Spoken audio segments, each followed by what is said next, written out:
Hello friends, स्वागत है आप सभी का। घटना चक्र पूर्वावलोकन में हम मध्यकालीन इतिहास पढ़ रहे हैं। आज का चैप्टर है विजयनगर साम्राज्य। विजयनगर साम्राज्य से रिलेटेड सारे फैक्ट को पढ़ेंगे। तो फ्रेंड्स, यदि हमारे चैनल पर नए हैं तो प्लीज़ चैनल को सब्सक्राइब कर लीजिएगा। चैनल मेरा छोटा है, नया है, तो प्लीज़ चैनल को सपोर्ट करें। आगे ले चलने में आपसे रिक्वेस्ट है। आने वाले सभी एग्जाम के लिए मोस्ट इम्पॉर्टेंट है। तो चलिए विजयनगर साम्राज्य से रिलेटेड सारे फैक्ट को पढ़ते हैं। विजयनगर साम्राज्य की स्थापना हरिहर तथा बुक्का ने 1336 ईस्वी में की थी। तो विजयनगर साम्राज्य की स्थापना किसने की थी? हरिहर और बुक्का ने 1336 ईस्वी में। उनके पिता संगम के नाम पर उनका वंश संगम वंश कहलाया है। इनके पिता का नाम संगम था, इसलिए इनका जो वंश चला है ये अपने वंश का नाम रख दिए हैं संगम वंश। हरिहर और बुक्का कांपिली राज्य में मंत्री थे। तो हरिहर और बुक्का किस राज्य में मंत्री थे? तो कांपली राज्य में मंत्री थे। हरिहर और बुक्का ने 1336 ईस्वी में विजयनगर साम्राज्य की स्थापना की थी। उनके पिता का नाम संगम है और उन्हीं के नाम पर इनका वंश चला है संगम वंश। और ये किस राज्य के मंत्री थे? तो कांपली राज्य के मंत्री थे। मोहम्मद तुगलक ने जब कांपली को विजित किया तब हरिहर और बुक्का को बंदी बना लिया था। तो जो मोहम्मद बिन तुगलक था ये कांपली राज्य को जीत लिया था हरिहर और बुक्का से। तो और हरिहर और बुक्का से कांपली राज्य को जीत करके हरिहर और बुक्का दोनों भाइयों को बंदी भी बना लिया था और इनको ज़बरदस्ती इस्लाम धर्म स्वीकार करवाया था। बाद में उन्हें तुगलक सेनापति के रूप में दक्षिण भेजने का निश्चय लिया। मोहम्मद बिन तुगलक ने दक्षिण भारत में भेजा था सेनापति के रूप में हरिहर और बुक्का को। तो हरिहर और बुक्का तुगलक सेना के साथ कांपली आए और उन्होंने कांपली विद्रोह का दमन किया। तो मोहम्मद बिन तुगलक की सेना के साथ कांपली राज्य आए और जो कांपली में विद्रोह चल रहा था उन विद्रोहों को दमन कर दिया। अंत में एक संत विद्यारण्य के प्रभाव में आकर के वो पुनः हिंदू बन गए। मोहम्मद बिन तुगलक उनको ज़बरदस्ती इस्लाम कबूल कराया था। तो जब यहाँ से कांपली फिर से वापस आए तो कांपली का विद्रोह का दमन किया। उसके बाद जो संत विद्यारण्य थे इनके पास जाकर के पुनः हिंदू धर्म को स्वीकार किए। विजयनगर को संस्थापित करने के लिए हरिहर एवं बुक्का ने अपने गुरु विद्यारण्य तथा वेदों के प्रसिद्ध भाष्यकार सायण से दीक्षा ली थी। तो विजयनगर को संस्थापित करने के लिए किससे दीक्षा ली थी? हरिहर और बुक्का ने अपने गुरु विद्यारण्य और वेदों के प्रसिद्ध भाष्यकार सायण से लिया था। तो इस साम्राज्य के 4 वंश हुए हैं। विजयनगर साम्राज्य के 4 वंश हुए हैं। पहला संगम वंश, दूसरा है सालू वंश, तुलु वंश, आरवेडो वंश। इन वंशों ने लगभग 300 वर्षों तक शासन किया है। विजयनगर साम्राज्य की राजधानियां क्रमशः अनगोंडी, विजयनगर, वेनुगोंडा और चंद्रगिरी थी। तो संगम वंश 4 वंश चला है। संगम वंश, सालू वंश, तुलु वंश और आरवेडो वंश। 1352 से 53 ईस्वी में हरिहर फर्स्ट ने मदुरा विजय हेतु 2 सेनाएं भेजी थी।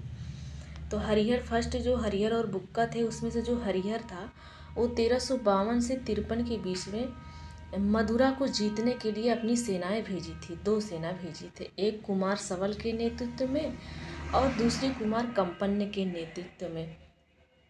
तो जो कुमार कंपन्य अडयार ने मदुरा को जीतकर उसे विजयनगर में शामिल कर लिया। तो मदुरा को किसने जीता? 2 सेना भेजा था, एक कुमार सवल उसका नेतृत्व कर रहा था और दूसरी सेना का कुमार कंपन। तो कुमार कंपन अडयार ने मदुरा को जीत करके विजयनगर में शामिल कर दिया।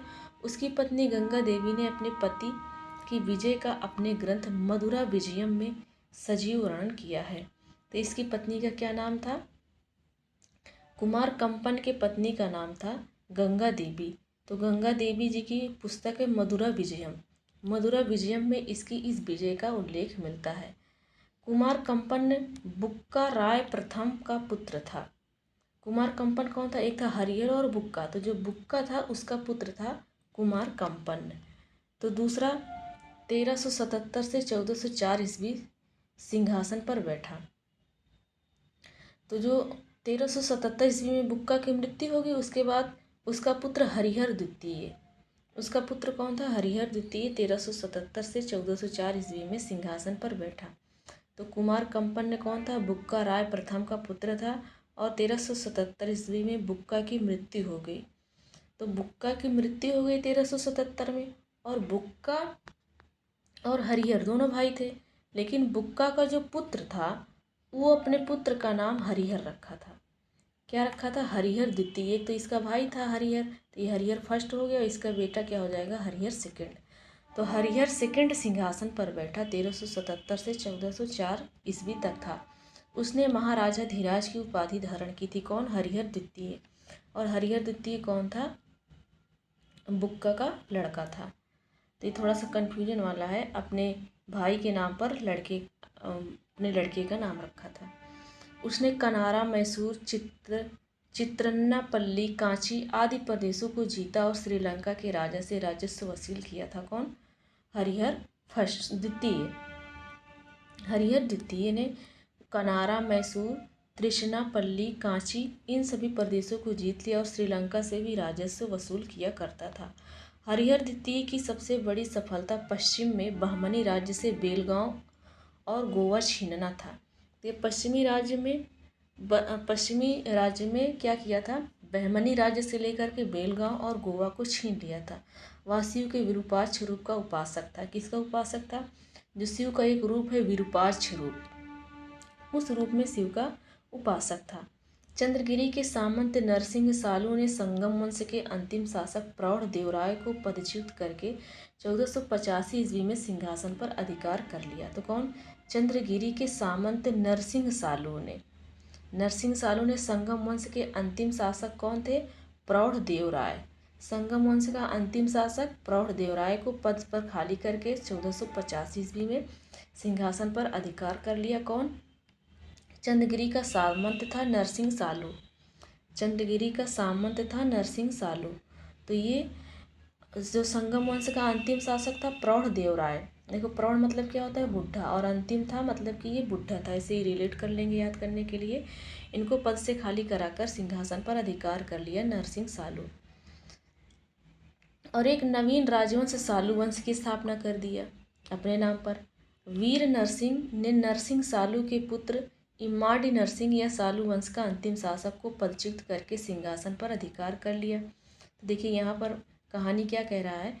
यहाँ पर कहानी कह रहा है कि प्रौढ़ देवराय तो संगम वंश का अंतिम शासक था। इसको नरसिंह सालू ने इसके पद से 1485 ईस्वी में हटाकर सिंहासन पर अधिकार कर लिया और सालू वंश की स्थापना की अपने नाम पर। उसके बाद वीर नरसिंह ने नरसिंह सालू के पुत्र, जो वीर नरसिंह था ये कौन था? वीर नरसिंह ने नरसिंह सालू के पुत्र इम्माडी नरसिंह सालू वंश का अंतिम शासक था। सालू वंश का अंतिम शासक कौन था? इम्माडी नरसिंह। तो इसको पद से खाली करके सिंहासन पर अधिकार कर लिया वीर नरसिंह। नरसिंह सालू का पुत्र इम्माडी नरसिंह। नरसिंह सालू का पुत्र कौन था? इम्माडी नरसिंह। ये सालू वंश का अंतिम शासक था और नरसिंह सालू का पुत्र था इम्माडी नरसिंह। इसको वीर नरसिंह ने, देखो नरसिंह सालू वीर नरसिंह दोनों के नाम एक जैसे हैं। तो नरसिंह सालू का पुत्र था इम्माडी नरसिंह और ये सालू वंश का अंतिम शासक था। तो इसको नरसिंह ने इसको पद से खाली करके सिंहासन पर अधिकार कर लिया और अपने नया वंश तुलु वंश की नींव डाली। कौन? वीर नरसिंह ने। 1509 ईस्वी में इसकी मृत्यु के बाद उसका अनुज कृष्णदेवराय 1509 से 29 तक ये सिंहासन पर बैठा था। तो वीर नरसिंह की मृत्यु हो जाती है 1509 ईस्वी में। तो इसका जो अनुज था, छोटा था इससे, उसका नाम था कृष्णदेवराय। ये 1509 से 29 तक सिंहासन पर बैठा। कृष्णदेवराय का उत्तराधिकारी उसका भाई अच्युत देव राय था। जब कृष्णदेवराय सीट पर बैठा, वीर नरसिंह के बाद कृष्णदेवराय के बाद उसका उत्तराधिकारी उसका भाई था अच्युत देव राय। ये 1529 से 42 तक शासन किया है। तो विजयनगर के राजा कृष्णदेव राय ने गोलकुंडा का युद्ध गोलकुंडा के सुल्तान कुली कुतुब शाह के साथ लड़ा था। तो विजयनगर के राजा कृष्णदेव राय ने गोलकुंडा का युद्ध, गोलकुंडा के सुल्तान थे उस समय कुली कुतुब शाह, तो कुली कुतुब शाह के साथ कृष्णदेव राय ने लड़ा था, जिसमें कुतुब शाही सेना पराजित हो गई थी। तो गोलकुंडा के सुल्तान जो कुली कुतुब शाह थे ये पराजित हो गए थे, कृष्णदेव राय जीत गया था। तो कृष्णदेव राय का शासनकाल विजय नगर में जो कृष्णदेव राय हैं, कृष्णदेव राय तुलु वंश में आते हैं। तो कृष्णदेव राय विजयनगर में साहित्य का क्लासिकी युग माना जाता है। कृष्णदेव राय का युग साहित्य का क्लासिकी युग। उसके दरबार को तेलुगु के 8 महान विद्वान एवं कवि जिन्हें अष्टदिग्गज कहा जाता था। तो कृष्णदेव राय के समय में तेलुगु के 8 महान कवि या विद्वान, उनको अष्टदिग्गज भी कहा जाता था, होते थे। इसलिए इसके शासनकाल को तेलुगु साहित्य का स्वर्ण युग भी कहा जाता है, इसलिए कि जो विद्वान थे, कवि थे, 8 महान विद्वान कवि थे और किसके समय में थे? कृष्णदेव राय के।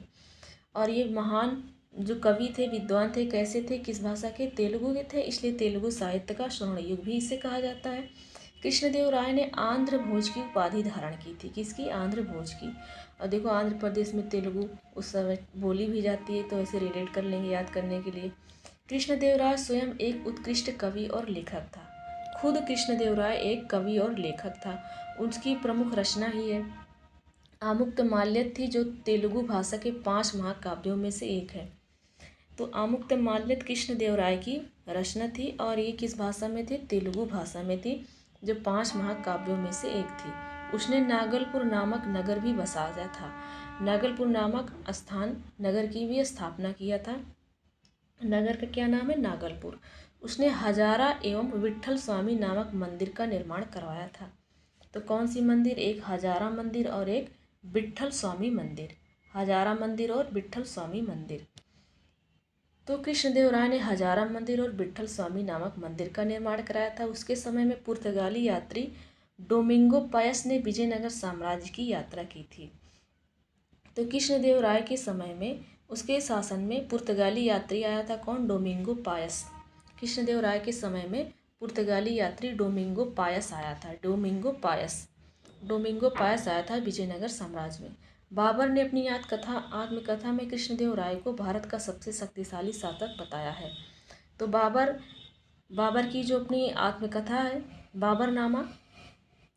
बाबरनामा ने अपनी बाबरनामा आत्मकथा में कृष्णदेव राय को भारत का सबसे शक्तिशाली शासक बताया है। फारसी राजदूत अब्दुल रज्जाक संगम वंश के सबसे प्रतापी शासक देवराय द्वितीय के शासनकाल में विजयनगर आया था। तो फारसी राजदूत है, मतलब ये फारस का है। कौन? अब्दुल रज्जाक कहाँ का है? फारस का है। जो संगम वंश के सबसे प्रतापी शासक देवराय सेकंड, कृष्णदेव राय के काल में नहीं, देवराय सेकंड के शासन काल में ये विजयनगर आया था। अब्दुल रज्जाक तो फारस का था ये। अब्दुल रज्जाक राजदूत है ये। देवराय द्वितीय के शासन काल में ये आया था विजयनगर। महाभारत के तेलुगु अनुवाद का कार्य 11वीं शताब्दी में नन्नय ने प्रारंभ किया था, जिसे 13वीं शताब्दी में टिक्कन द्वारा तथा फिर 14वीं शताब्दी में यर्रन द्वारा पूरा किया गया। तो महाभारत जो लिखा गया है संस्कृत में, उसको तेलुगु में अनुवाद किया जा रहा था। तो 11वीं शताब्दी से शुरू हुआ था। तो 11वीं शताब्दी में नन्नय ने प्रारंभ किया था।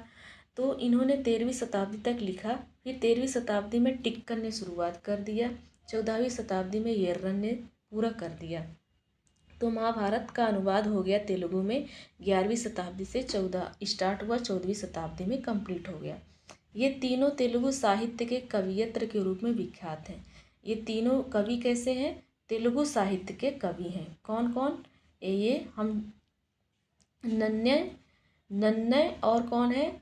टिक्कन और यर्रन। ये तीनों हैं, तीनों तेलुगु साहित्य के कवियत्र के रूप में इन्हीं तीनों ने महाभारत को तेलुगु में अनुवाद किया है। वैदिक ग्रंथों के भाष्यकार सायण को विजयनगर राजाओं का आश्रय मिला है। तो वैदिक ग्रंथों के भाष्यकार सायण को विजयनगर राजाओं का आश्रय मिला है। जनवरी 1565 ईस्वी में तालीकोटा के प्रसिद्ध युद्ध में बीजापुर, अहमदनगर, गोलकुंडा और बीदर की संयुक्त सेनाओं ने विजयनगर को पराजित किया।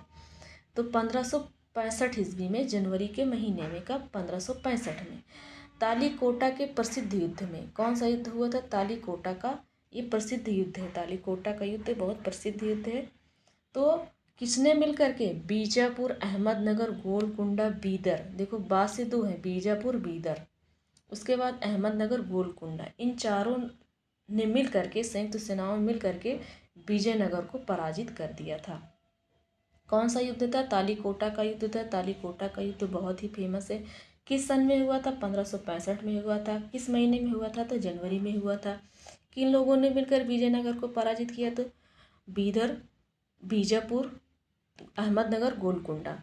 इस संयुक्त सेना में केवल बरार शामिल नहीं था। एक बीजापुर, बीदर, अहमदनगर, गोलकुंडा, बरार 5 थे, लेकिन बरार इसमें शामिल नहीं था। फरिश्ता के अनुसार यह युद्ध तालीकोटा में लड़ा गया था। फरिश्ता के अनुसार युद्ध कहाँ लड़ा गया था? तालीकोटा में। किंतु युद्ध का वास्तविक क्षेत्र राक्षसी एवं तगड़ी नामक 2 ग्रामों के बीच हुआ था। किस गांव में हुआ था? किस क्षेत्र में हुआ था? नाम पूछा जाए तो राक्षसी एवं तगड़ी नामक 2 गांव थे, वहां हुआ था। तालीकोटा के युद्ध के समय विजयनगर का शासक कौन था? सदाशिव राय था। 1552 से 70 तक इसका शासन रहा है। तो सदाशिव राय तालीकोटा के युद्ध में विजयनगर का शासक था, किंतु वास्तविक शक्ति उसके मंत्री राम राय के हाथ में थी। नाम मात्र का तो वो शासक था सदाशिव राय तालीकोटा के युद्ध में, लेकिन वास्तविक शक्ति किसके पास थी? राम राय के पास थी। तो ऐसे याद रख लेंगे, वास्तविक शक्ति राम जी के पास रहती है, तो इसे रिलेट कर लेंगे याद करने के लिए। और नाम मात्र का सदाशिव मतलब शंकर जी को कहा जाता है, जैसे याद करने के लिए। अरावीडु वंश की स्थापना 1570 के लगभग तिरुमल ने सदाशिव को आपदस्थ कर पेनुकोंडा में की गई थी। तो अरावीडु वंश की स्थापना कब हुई थी? 1570 में। लगभग तिरुमल ने सदाशिव को आपदस्थ कर दिया था। सदाशिव, तिरुमल जो थे वो सदाशिव को आपदस्थ कर दिया। सदाशिव राय को पद से हटाकर पेनकुंडा में की थी। इसका उत्तराधिकारी कौन था? रंग प्रथम था। आरवीडु का उत्तराधिकारी, आरवीडु में तिरुमल ने सदाशिव को आपदस्थ कर दिया था, तो पेनुकुंडा में इन्होंने इसकी स्थापना की, आरवीडु की। तो इसका उत्तराधिकारी रंग प्रथम था। रंग प्रथम के बाद वेंकट द्वितीय इसका शासक हुआ। उसने चंद्रगिरी को अपना मुख्यालय बना लिया। कौन? वेंकट द्वितीय। विजयनगर के महान शासकों की श्रृंखला में यह अंतिम शासक था। कौन? वेंकट द्वितीय। वेंकट द्वितीय पूरे विजयनगर साम्राज्य का सबसे अंतिम वंश था ये, आरवीडु वंश। वेंकट द्वितीय राजा वोडियार का समकालीन था। कौन? राजा वोडियार का समकालीन कौन था? वेंकट सेकंड। जिन्होंने 1612 ईस्वी में मैसूर राज्य की स्थापना की थी। तो मैसूर राज्य की स्थापना किसने किया था? राजा वोडियार। देखो वेंकट और वोडियार दोनों वहाँ से आए, तो वेंकट सेकंड किसके समकालीन थे? राजा वोडियार के। और कर्नाटक में मैसूर शहर है, इसकी स्थापना किए थे राजा वोडियार ने। विजयनगर राज्य में राजस्व का सर्वाधिक महत्वपूर्ण स्रोत भूमि कर था। राजस्व का सर्वाधिक महत्वपूर्ण स्रोत क्या था? भूमि कर था विजयनगर साम्राज्य में। भूमि का भली भांति सर्वेक्षण किया जाता था। सामान्यतः भू राजस्व की दर उपज के 1/3 अंश से 1/6 अंश तक थी। जितना उपज होता था उनमें से 1/3 या 1/6। इसका निर्धारण भूमि की श्रेणी और फसल की उत्कृष्टता के आधार पर किया जाता था। शिष्ट या राय रेखा नामक कर राज्य की आय का प्रमुख स्रोत था। तो राज्य की जो आय का प्रमुख स्रोत था वो कर था। तो कौन सा कर था? शिष्ट, या इसको राय रेखा भी कहा जाता था। शिष्ट या राय रेखा। केंद्रीय राजस्व विभाग को 58वें या अस्थवन या अथवन कहा जाता था। जो केंद्रीय राजस्व विभाग था, जो कर वसूलता है राजस्व विभाग, इसको क्या कहा जाता था? 58वें या अस्थवन या अथवन कहा जाता था।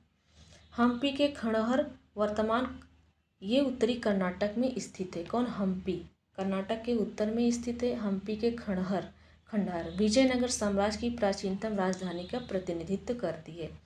तो विजयनगर साम्राज्य की सबसे प्राचीन राजधानी कौन थी? हम्पी के खंडहर में। विजयनगर काल में बना विरूपाक्ष मंदिर यहीं पर स्थित है। तो विरूपाक्ष मंदिर कहाँ है? हम्पी के खंडहर में है, कर्नाटक में है ये, कर्नाटक के उत्तरी दिशा में विरूपाक्ष मंदिर। हम्पी यूनेस्को की विश्व विरासत स्थलों की सूची में सम्मिलित है। विट्ठल मंदिर। हम्पी का निर्माण विजयनगर साम्राज्य के तुलु वंश के महाप्रतापी राजा कृष्णदेवराय, जिन्होंने 1509 से 29 तक शासन किया था, इन्होंने बनवाया है। तो विरूपाक्ष मंदिर भी यहीं पर है, हम्पी के खंडहर में। और हम्पी यूनेस्को की विश्व विरासत स्थल की सूची में भी है। और जो विट्ठल मंदिर है ये भी हम्पी में है। इसका निर्माण किसने किया था? विजयनगर साम्राज्य के तुलु वंश के महाप्रतापी राजा थे राजा कृष्णदेव राय। राजा कृष्णदेव राय को बाबर जी ने अपनी आत्मकथा में लिखा है कि भारत का सबसे शक्तिशाली शासक राजा कृष्णदेव राय हैं। तो ये किस वंश के थे? तुलु वंश के थे। तो इन्होंने बनवाया है। इस मंदिर में 56 तक्षित स्तंभ संगीतमय स्वर निकालते हैं। कितने हैं स्तंभ? 56 तक्षित स्तंभ हैं जो संगीतमय स्वर निकालते हैं, मतलब गाने वाले स्वर निकालते हैं। तो कितने हैं? 56 हैं। तो चलिए क्वेश्चन सॉल्व करते हैं। विजयनगर राज्य की स्थापना किसने की थी? तो हरिहर और बुक्का ने की थी 1336 ईस्वी में। इनके पिता का नाम संगम था, तो इन्होंने अपने पिता के नाम पर वंश चलाया, संगम वंश। हरिहर और बुक्का कांपली राज्य में मंत्री थे। किस राज्य में? कांपली राज्य में मंत्री थे। विजयनगर राज्य के संस्थापक कौन है? हरिहर और बुक्का हैं। निम्नलिखित राज्यों में से दो भाइयों हरिहर और बुक्का ने किसकी स्थापना की थी? तो विजयनगर साम्राज्य की स्थापना की थी 1336 ईस्वी में। नेक्स्ट है, इनमें से किसने कृष्णा नदी की सहायक नदी के दक्षिणी तट पर एक नए नगर की स्थापना की? कृष्णा नदी के सहायक नदी है, उसके दक्षिणी तट पर नए नगर की स्थापना की है और उस देवता के प्रतिनिधि के रूप में अपने इस नए राज्य पर शासन करने का दायित्व लिया है, जिसके बारे में माना जाता है कि कृष्णा नदी से दक्षिण की समस्त भूमि उस देवता की है। कृष्णा नदी से दक्षिण की समस्त भूमि उसी देवता की है। तो कृष्णा नदी की सहायक नदी के दक्षिण तट पर एक नए नगर की स्थापना किया था हरिहर प्रथम। हरिहर प्रथम। तो हरिहर प्रथम ने कृष्णा नदी की सहायक नदी है तुंगभद्रा, इसी के दक्षिण तट पर एक नए नगर विजयनगर की स्थापना की और उस देवता के प्रतिनिधि के रूप में अपने इस नए राज्य पर शासन करने का दायित्व लिया। इसके बारे में माना जाता था कि कृष्णा नदी से दक्षिण की समस्त भूमि क्या है? उस देवता या भगवान विरूपाक्ष की है। कृष्णा नदी के दक्षिण की जितनी भूमि है, कृष्णा नदी से दक्षिण दिशा की ओर, ये देवता या भगवान विरूपाक्ष की है ये भूमि। तो कृष्णा की सहायक नदी तुंगभद्रा के किनारे बसाया गया था। अपनी मधुरा विजय कृति में अपने पति के विजय अभिनव का वर्णन करने वाली कवित्री कौन है? गंगा देवी है। तो मधुरा विजय किसने किया था? उनकी पत्नी गंगा देवी है, उन्होंने पुस्तक में लिखा था। तो मधुरा विजय किया था कौन? मधुरा विजय किया था। देखो, 2 सेनाएं भेजा गया था, हरिहर ने 2 सेनाएं भेजी थी। तो एक सेना का सेनापति कौन था? कुमार सवल था और दूसरे का कुमार कंपन था। तो मधुरा को कुमार सवल ने नहीं जीत पाया, लेकिन कुमार कंपन ने जीत लिया था। तो कुमार कंपन अडियार ने मधुरा को जीतकर उसे विजयनगर में मिला दिया। उसकी पत्नी कौन थी? गंगा देवी। ये अपने पति की विजय का अपने ग्रंथ मधुरा विजयम, इसके ग्रंथ का नाम है मधुरा विजयम, इसमें ये सजीव वर्णन करती है। कुमार कंपन कौन था? बुक्का राय प्रथम का पुत्र था। 2 भाई थे, हरिहर और बुक्का। तो बुक्का का प्रथम बुक्का का ये लड़का था कुमार कंपन। विजयनगर के उस पहले शासक की पहचान करें जिसने बहमनियों से गोवा छीना था। तो हरिहर द्वितीय ने क्या किया था? बहमनियों से गोवा छीन लिया था। 1377 ईस्वी में बुक्का की मृत्यु के बाद उसका पुत्र कौन था? हरिहर द्वितीय। ये सिंहासन पर बैठा जो कि 1377 से 1404 तक था। उसने महाराजा धीराज की उपाधि धारण किया था। कौन? हरिहर द्वितीय, जो कि बुक्का का लड़का था। उसने कनारा, मैसूर, तृष्णापल्ली, कांची आदि प्रदेश को जीता और श्रीलंका के राजा से राजस्व भी वसूला करता था हरिहर द्वितीय। बहमनी राज्य से भी उसका संघर्ष हुआ था। 1377 ईस्वी में सुल्तान मुजाहिद ने उसके राज्य पर आक्रमण किया, किंतु सफल नहीं हो पाया। कौन आक्रमण किया था? सुल्तान मुजाहिद ने। हरिहर द्वितीय की सबसे बड़ी सफलता पश्चिमी में बहमनी राज्य से बेलगांव, गोवा ये सब छीन लिया था। यह शिव के विरूपाक्ष रूप का उपासक था। जो शिव जी का विरूपाक्ष रूप है उसका ये उपासक है हरिहर द्वितीय। कथनों पर विचार करके बताना है कि कौन सा सही है। चलिए बताते हैं। पहला है, नरसिंह सालू ने संगम वंश का अंत किया और उसने राज सिंहासन छीनकर सालू वंश की स्थापना किया। तो ये बात सही है, ये बात सही है। तो जो प्रौढ़ था वो संगम वंश का अंतिम शासक था। तो नरसिंह सालू ने उसको मार करके राज सिंहासन छीन लिया और अपने सालू वंश की स्थापना कर दी। पहला सही है। वीर नरसिंह ने अंतिम सालू शासक को गद्दी से उतार कर राज सिंहासन छीना। तो हाँ, नरसिंह सालू ने संगम वंश का अंत किया था, ठीक है। वीर नरसिंह ने अंतिम सालू शासक को गद्दी से उतार करके राज सिंहासन छीन लिया था। तो अंतिम सालू शासक कौन था? अंतिम सालू शासक को किसने मारा था? वीर नरसिंह ने। और वीर नरसिंह के उत्तरवर्ती उनके अनुज कृष्णदेवराय थे। ये बात सही है, कृष्णदेवराय थे। तो एक संगम सालू और कृष्णदेवराय के उत्तरवर्ती उनके अर्धभाई अच्युत राय थे। हाँ, तो इसका चारों आंसर जो है सही हो जाएगा। देखो, चंद्रगिरी के सामंत नरसिंह सालू ने संगम वंश के अंतिम शासक विरूपाक्ष द्वितीय को पदच्युत करके 1585 में सिंहासन पर अधिकार कर लिया। कौन? चंद्रगिरी के सामंत नरसिंह सालू ने क्या किया था? संगम वंश के अंतिम शासक थे जो विरूपाक्ष द्वितीय संगम वंश के, उनको पद से हटा करके 1485 में सिंहासन पर बैठ लिया। कौन? नरसिंह सालू। और सालू वंश की स्थापना कर दिया। और संगम वंश के अंतिम शासक कौन था? विरूपाक्ष द्वितीय था, इसको हटाया था। और एक नए राजवंश सालू वंश की स्थापना की थी। 6 वर्षों तक ये शासन किया। उसके बाद वीर नरसिंह ने नरसिंह सालू का पुत्र इम्माड़ी नरसिंह सालू वंश का अंतिम शासक था।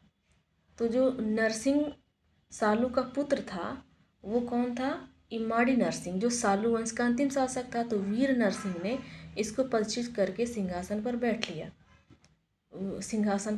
बैठ लिया और तुलु वंश की नींव डाल दी। तो 1509 ईस्वी में इसकी मृत्यु के बाद उसका अनुज कृष्णदेवराय गद्दी पर बैठा। देखिए, थोड़ा सा कन्फ्यूजन है, फिर से एक बार पढ़ते हैं। तो संगम वंश का अंतिम शासक कौन था? चंद्रगिरी के सामंत नरसिंह सालू। हाँ, संगम वंश का अंतिम शासक विरूपाक्ष द्वितीय था। किसने मारा था? नरसिंह सालू ने। तो 1585 में सालू वंश की स्थापना कर दिया। अब ये 6 वर्ष तक शासन चला। उसके बाद वीर नरसिंह ने क्या किया कि सालू वंश का अंत कर दिया वीर नरसिंह ने। तो सालू वंश का अंतिम शासक कौन था? इम्माड़ी नरसिंह था। ये सालू वंश का अंतिम शासक था और ये नरसिंह सालू का पुत्र था। नरसिंह सालू का पुत्र इम्माड़ी नरसिंह सालू वंश का अंतिम शासक था। तो इम्माड़ी नरसिंह को किसने मारा? वीर नरसिंह ने मारा। इसको पद से खाली करा दिया, सिंहासन पर तुलु वंश की स्थापना कर दिया। जो वीर नरसिंह था, एक नए वंश की स्थापना किया सिंहासन पर अधिकार करके। किस वंश का? तुलु वंश का। तो 4 वंश हैं, संगम वंश, सालू वंश, तुलु वंश, आर्विडु वंश। तो 1509 ईस्वी में वीर नरसिंह की मृत्यु हो जाती है। तो इसका छोटा भाई कृष्णदेवराय था। 1509 से 1529 तक शासन किया है। अगला क्वेश्चन है, विजयनगर के राजा कृष्णदेवराय ने गोलकुंडा का युद्ध किस राजा के साथ लड़ा था? तो कुली कुतुब शाह के साथ लड़ा था। कुली कुतुब शाह हार गए थे। कृष्णदेवराय ने गोलकुंडा का युद्ध गोलकुंडा के सुल्तान कुली कुतुब शाह के लड़ा था। गोलकुंडा में कुतुब शाही वंश की स्थापना कुली कुतुब शाह ने की थी। गोलकुंडा में कुतुब शाही वंश की स्थापना कुली कुतुब शाह जी ने किया था। जब कृष्णदेवराय उड़ीसा के साथ युद्ध में व्यस्त था, तब कुतुब शाह ने विजयनगर की सीमा पर स्थित पांगल और गुंटूर के दुर्ग पर आक्रमण किया तथा वारंगल, कुंडविदु आदि के किले जीत लिया था। पांगल और गुंटूर के दुर्ग पर आक्रमण किया था, वारंगल और कुंडविदु के किले जीत लिया था। इसके पश्चात उसने विजयनगर पर आक्रमण करने का प्रयास किया। कृष्णदेवराय और कुतुब शाह के बीच संघर्ष हो गया, जिसमें कुतुब शाही सेना पराजित हो गई। तो गोलकुंडा में कौन सा वंश चल रहा था? कुतुब शाही वंश। किसने स्थापना किया था? कुली कुतुब शाह ने। अगला है, कृष्णदेवराय के दरबार में अष्टदिग्गज कौन थे? तो 8 तेलुगु कवि को अष्टदिग्गज कहा गया है, जो कृष्णदेवराय के शासनकाल में थे।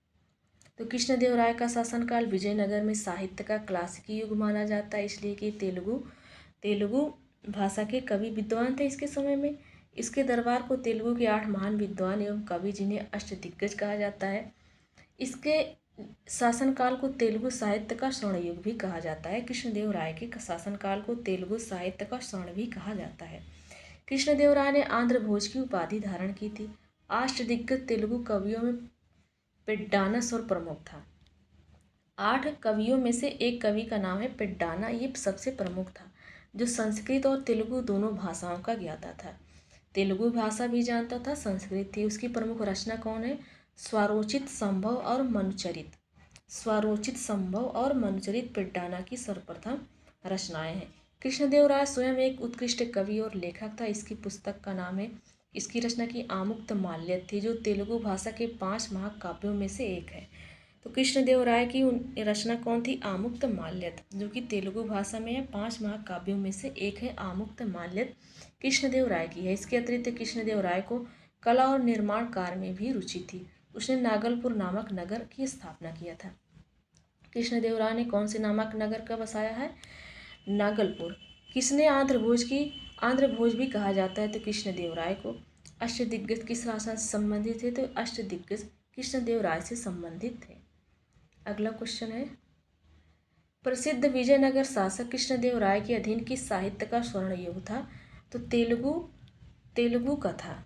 कौन सा शासक कृष्णदेवराय के अधीन किस साहित्य का स्वर्ण युग है? तेलुगु का। कृष्णदेवराय ने किस नगर की स्थापना किया था? तो नागलपुर की स्थापना किया था। कथनों पर विचार कीजिए, दिए गए कूट का प्रयोग करते हुए बता दीजिए कि कौन सा सही है। चलिए बताते हैं। पहला है, विजयनगर के शासक कृष्णदेवराय ने आमुक्तमाल्यद ग्रंथ की रचना की है। अभी हम लोगों ने पढ़ा है। कृष्णदेवराय को आंध्र भोज के नाम से जाना जाता है, सही है। उनके दरबार को अल्लसानी पेड्डना नामक राजकवि सुशोभित करता था, जो संस्कृत तमिल दोनों भाषाएं जानता था। तो ये सही बात है फ्रेंड्स। तो इसका आंसर हो जाएगा पहला और दूसरा दोनों सही है। तो यहाँ पर हाँ, यहाँ तीसरा वाला गलत है, इसलिए गलत है। तीसरा वाला गलत है, इसलिए गलत है। नेक्स्ट है, विजयनगर का प्रसिद्ध हजारा मंदिर किसके शासनकाल में निर्मित हुआ? तो कृष्णदेवराय के समय में।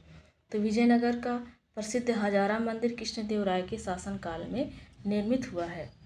अब्दुल रज्जाक विजयनगर आया था। तो अब्दुल रज्जाक विजयनगर साम्राज्य आया था कृष्णदेवराय के शासनकाल में। तो फारसी राजदूत था अब्दुल रज्जाक, ये संगम वंश के शासक, कृष्णदेवराय के समय में नहीं, देवराय सेकंड के समय में आया था। देवराय सेकंड के समय में राज्यकाल में ये अब्दुल रज्जाक विजयनगर आया था, जो फारसी राजदूत था अब्दुल रज्जाक। और देवराय सेकंड किस वंश के थे? संगम वंश के थे। तो जो 1422 से 46 तक शासन किए हैं देवराज सेकंड। नेक्स्ट है, फारसी यात्री अब्दुल रज्जाक भारत में किस राज्य के शासनकाल में भारत आया था? तो ये देवराज सेकंड के शासनकाल में आया था। देवराज सेकंड संगम वंश के शासक हैं। निकोलो कोंटी कौन था? तो निकोलो कोंटी इटली का एक यात्री, जिससे विजयनगर साम्राज्य की यात्रा की थी। इटली का यात्री है, विजयनगर साम्राज्य की यात्रा किया था। तो निकोलो कोंटी इटली का एक यात्री था, जिसने देवराय प्रथम के शासनकाल में विजयनगर साम्राज्य की यात्रा की थी। निकोलो कोंटी ने नगरों एवं मनाए जाने वाले प्रमुख त्यौहार जैसे दीपावली, नवरात्र आदि का वर्णन किया है। इसने दास प्रथा का विस्तृत वर्णन किया है। निकोलो कोंटी किसके समय में? विजयनगर साम्राज्य के शासनकाल में। निकोलो कोंटी ने लिखा है कि विजयनगर साम्राज्य में विशाल संख्या में दास हैं। विशाल संख्या में क्या है? दास, जो कर्जदार अपना ऋण अदा नहीं कर पाते हैं, उन्हें दास बना लिया गया। उन्हें दाता द्वारा अपना दास बना लिया गया है। निकोलो कोंटी जो इटली का था, ऐसा लिखता है।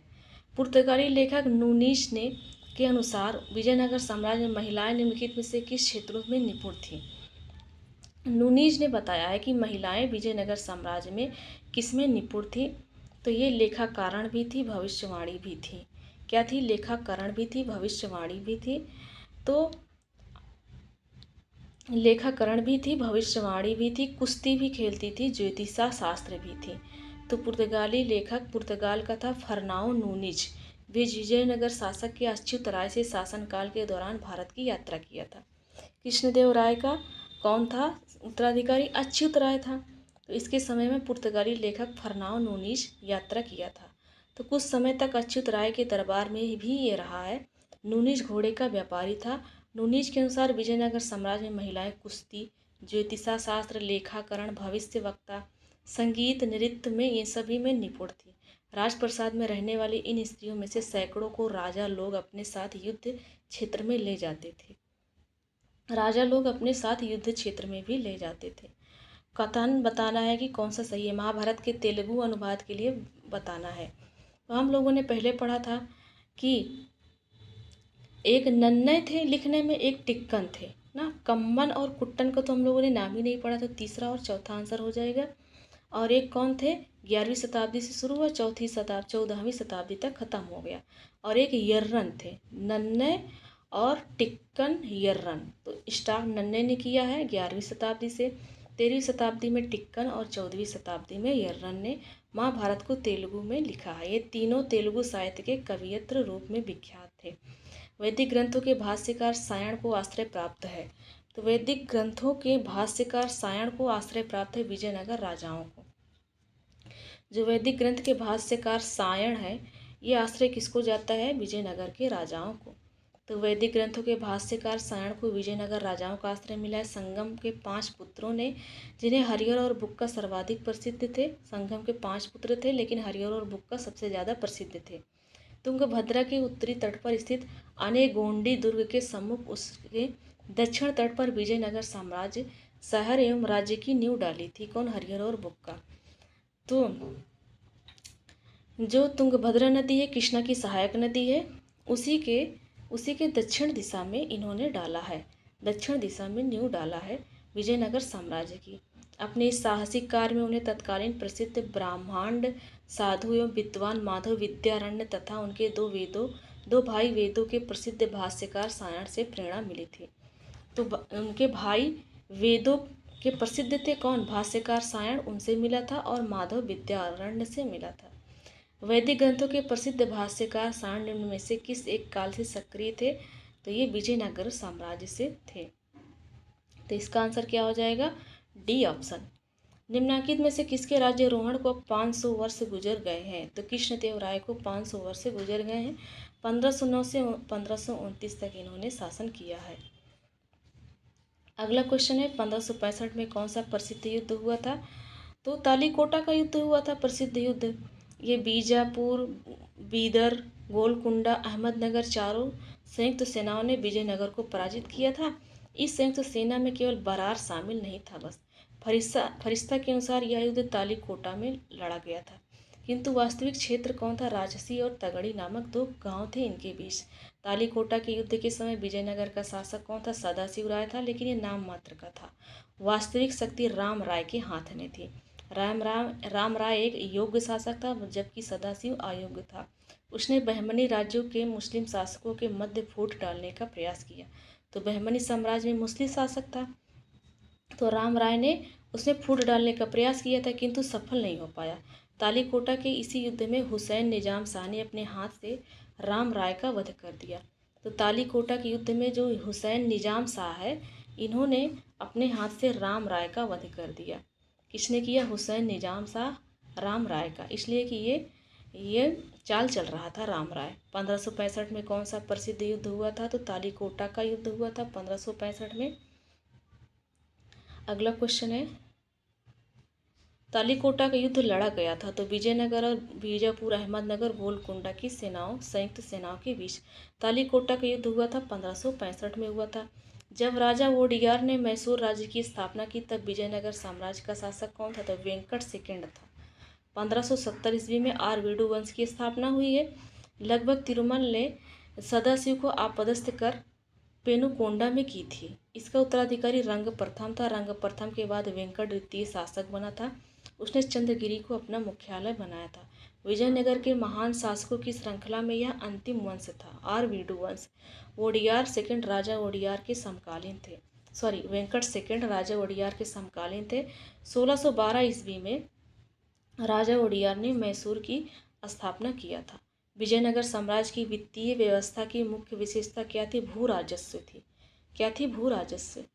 अगला क्वेश्चन है, विजयनगर के, देखिए यहाँ पर क्या लिखा गया है, हाँ, जो कर था उसका शिष्ट या राय रेखा कहा जाता था, जो वसूला जाता था। अगला है, बताना है कि विजयनगर के शासक जो कृष्णदेव की कराधान व्यवस्था से संबंधित है, कथनों पर विचार करके बताना है। भूमि की गुणवत्ता के आधार पर भू राजस्व नियत होती थी, सही है।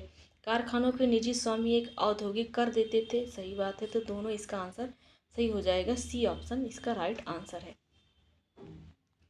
अगला क्वेश्चन है, 1/3 और 1/6 के अंश में जबकि अपवाद है कि स्वरूप ब्राह्मणों की भूमि से उपज का मात्र 1/20 अंश और मंदिर की भूमि से मात्र 1/30 भू राजस्व लिया जाता था। ब्राह्मण से 1/30 और मंदिर से 1/20, ब्राह्मण से, मंदिर से 1/30।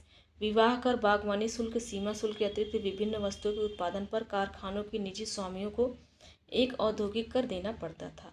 अगला है खंडहर। किस स्थान के खंडहर विजयनगर की प्राचीन राजधानी का प्रतिनिधित्व करती है? तो खंडहर विजयनगर की प्राचीन राजधानी है, जो कि एमपी में है, हम्पी है।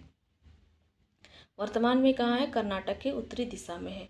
और विजयनगर काल में बना विरूपाक्ष मंदिर भी यहीं पर है, हम्पी में। हम्पी यूनेस्को की विरासत सूची में है।